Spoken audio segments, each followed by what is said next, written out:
Hello again, everyone. Hope you are well on this Tuesday afternoon. It is September the 10th, and it's hard to believe that we are right up on another anniversary of September 11th. Hard to believe. Time flies. Time flies indeed. I want to talk about a couple of different things. I believe that if things do get better in our nation, they're going to get worse first. And things are going to get worse. We haven't seen it yet. We just haven't seen it yet. And I hope it gets better. Even if there is a change in November, it's not going to change overnight. And you still got the inauguration in January. And even then, it's like a big ship. It's not going to turn on a dime. And even then, I don't know how much it can turn. I really don't.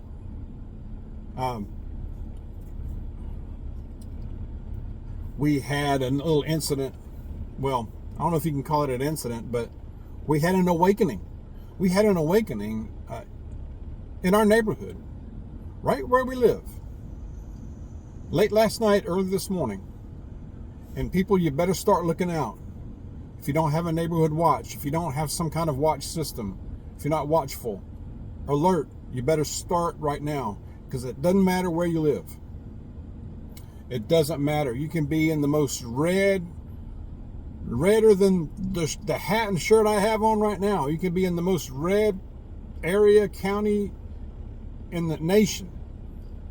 But you better keep a lookout, because trouble is around the corner. Anywhere, everywhere. I'll get to that in a minute. But we have a debate tonight. Harris and Trump. Hopefully, Trump keeps his composure like he did in that first debate with Biden. I watched a short video a while ago, and this guy was a young man, and he was interviewing just random people about, his question was not like, who do you favor? He just said, the debate's tonight, so what policies or what topics are important to you? What's important to you for this election? That's the way he framed it. It was smart. And granted, he was in an urban environment. But almost every female that he talked to said reproductive rights. That was their top. Reproductive rights. That was their top. Hello? It's been kicked back to the states. It's a state issue. Do they not understand that? Did they not get that memo? They don't pay attention? So that's your biggest worry right now? With all this going on? So I say that to say that even though there's a debate tonight, I don't see how it would change any minds. I think that your mind's made up by now. Way before now. If somebody truly is on the fence, maybe it could sway somebody. I don't know. I would think maybe a few people are. Maybe like 3 people are on the fence at this point. But I don't see how. If you've got a brain, and these women that said that they were older. They weren't kids. They were like in their 50s, and that's their top priority. So it's just almost as if, and I wouldn't try to change anybody's mind at this point. It's futile. But I don't know what's blocking common sense from their brains. It's like there's some filter. It's like there's some great block or filter that if you speak common sense to them in a sensible way, before it hits their ears, or between their ears and their brain, there's something blocking it, and it jumbles it all up like it's cryptic or something. And it comes out some other way. And it's not registering. I don't know how to explain it. Is it demonic deception? Maybe so. That's what I lean to. But if you were to tell this person, well, to me it boils down to a couple of things. The economy and the border. It all stems from that pretty much. Not every bit, but most things that I'm concerned about stem from the economy. The economy, the economy, and the border. But if you were to say that in a respectful way, the economy and the border are my concerns. I'm concerned about inflation, the rising cost of living. People can't afford homes anymore. People can't afford food. Homelessness is increasing. Crime is increasing. If you say this to these people, it's like something goes and it doesn't get through. I don't get it. I don't get it. Or maybe it does get through and they just don't care. I don't know. That's evil. I'm confounded. I'm confounded by that. I don't get it. So I don't think it could sway too many people, but I'm probably gonna, I'm gonna try to catch the debate. Can't promise 100% I'm gonna be able to watch it. If not, I'm gonna catch it afterwards or see a replay, see the clips, whatever. This nation is in trouble. Yet another 12-year-old. I learned this last night, y'all. Another 12-year-old in the county we live in was arrested by the sheriff's office for making threats in middle school to a middle school. A 12-year-old. That's a child. What is going on? I cannot explain that. In my professional life, I work with adults, mental health. I don't work with children. I don't know how to explain that. I don't know. Enlighten me. I'm open at this point. Other than that, it's pure evil. Are they raised by evil? Or they weren't raised at all? I don't know. I learned that last night. Our neighborhood, y'all, we had learned about it this morning. We have a neighborhood social media page. It's a small neighborhood, y'all. There's one way in, one way out. There's only 2 streets. It's not that big. But one of the residents, they work odd hours anyway with their shift. They do shift work. And on top of that, they have a new puppy. And so they've been trying to train this puppy. And in the course of doing that, they've been letting this puppy out in the front yard, not the backyard. I mean, I would probably do it in the backyard. They've got a fence, but they've been doing it in their front yard. I'm kind of glad they did last night. So between 12:30 and 1 a.m., she's letting the puppy out and witnesses people walking our streets with flashlights, looking at stuff, casing us out. And she even heard one of them say, check that one, check that one. She thinks that they were trying to break into cars, automobiles that are in the driveways. And she could hear them say, check that one. Did you check this one? Did you check that truck or that car? So it was more than one. Walking around, checking things out, casing it, seeing if they could break in.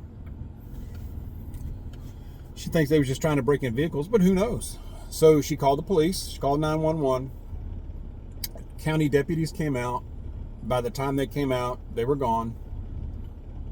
And she talked to the deputies and asked them and got more information. Thankfully, it was good information. The deputies told her that they have seen a huge increase recently in automobile break-ins in our part of the county. Now, let me tell you, our county, our neighborhood is at the least 10 miles away from a major interstate. We're not really near a major artery. I mean, there's a fairly busy highway not far from us, but we're kind of in a little quiet corner of the county, kind of tucked away. We don't have huge monstrous signs with our neighborhood on it written all over it and lights everywhere. We're kind of nondescript. It's kind of easy to roll right by our neighborhood and just miss it. So there's that. But it's not like we're right off the interstate. We're in a very red county. Doesn't matter. It doesn't matter, y'all. You need to watch your stuff. Watch where you live. You don't live in a neighborhood, if you're in a rural area, the immediate area of your property. Keep a close eye on it. Surveillance. Intel. Get it. Keep after it. This is something we're going to have to be vigilant about. We're going to have to be vigilant. If we see something, report it right away. Call 911. But we also need to be prepared to react and protect what's ours and protect ourselves. I'm not saying run out there in a blaze of whatever. I'm not saying do that. But take a defensive posture. And of course, if we see something, report it right away. And then prepare. Be in a defensive position. Lock your vehicles. If you don't park in a garage or covering or inside a structure, lock them up. Don't keep valuables in your vehicles. Just seems like common sense. If you have a garage, make room where you can just park inside it. At least one vehicle.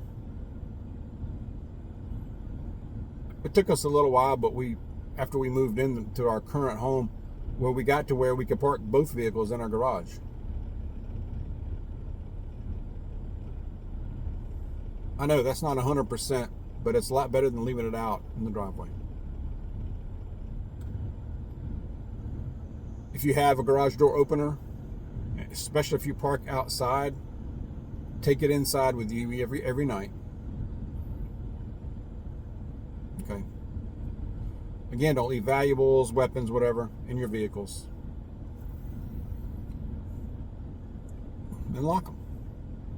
But I think above all, we need to be alert and watchful, because when this came out this morning on our social media page, there's shock. There's what? Oh my goodness. What? Here? Yeah, here. It's been here. Wake up. Smell the coffee. It's time to wake up, people. People have a false sense of security out here. And they need to be careful. And they need to wake up. Mrs. Dawg was saying also this morning, she said, I think it's time that we stop walking our dogs out in the streets. And I resisted that for a while. She said it last week, and I'm like, nah.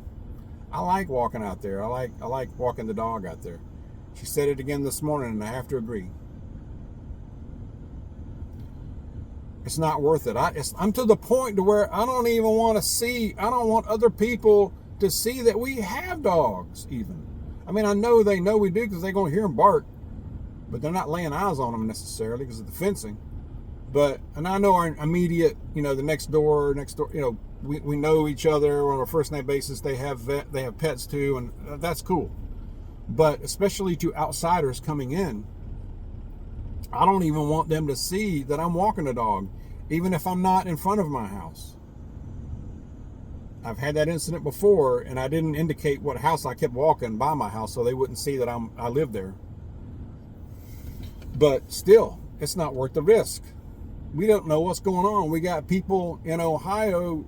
We have the new people that are here illegally, grabbing dogs and cats and ducks and I don't know what else. Now, when all the animals are gone, who are they going to grab then? Yeah, you guessed it. It's possible. I mean, what's next, right? All the more reason, ARM up. ARM up. With whatever you can get, whatever you got. And just be ready. I'm not saying go out there and look for trouble and start it. We're not doing that.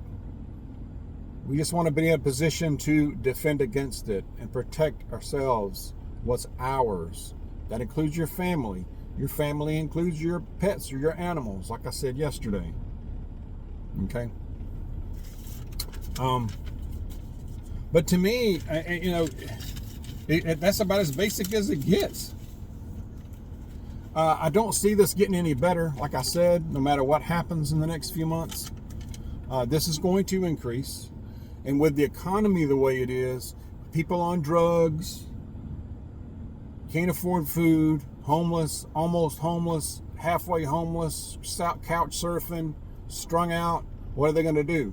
They're going to go look for things that they can grab, steal, so they can keep what's going on in their life, whether I mean drugs or whatever.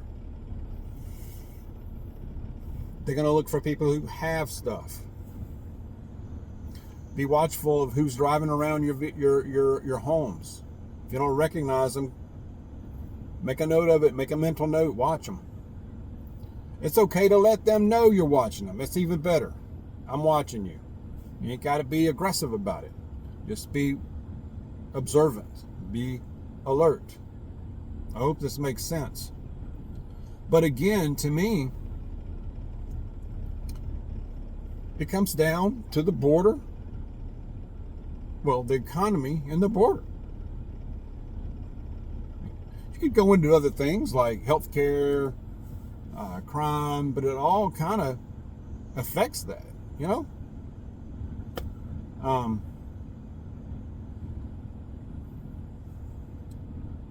But that was a wake-up call this morning. Now, to me personally, it's not a big surprise. No. Another thing that our neighbor said in the chat, in our neighborhood postings this morning and later today, and their talk with the, she talked with the deputies. I mentioned that, and she said that she had, she's been spending a lot more time out after midnight, just observing things. And they live near the entrance of the subdivision. And she made a comment. She said, "I had no idea how many cars and people are coming in and out of here in the wee hours of the morning." I was really surprised at that. And again, it's a very small neighborhood, and we're kind of in a pretty semi-rural area, pretty rural, kind of right where we are. You don't have to go far to get semi-rural, but you don't have to go very far, just a couple of miles, and there's nothing but pasture. Country, okay? But she said, "I had no idea." And that was a wake-up call. So it's time to pay attention almost all the time. Pay attention as much as possible. We don't need to panic, but we need to be ready. Okay. I hope that all makes sense. I'm going to go to a passage before I get too in the weeds here. All right, here we go. The Psalm's been speaking to me here lately. Psalm chapter 25, verse 5 says, "Lead me in thy truth and teach me, for thou art the God of my salvation. For thee I wait all the day." I want to read it again because it just makes me feel good to read it. "Lead me in thy truth and teach me, for thou art the God of my salvation. For thee I wait all the day." I wait all day.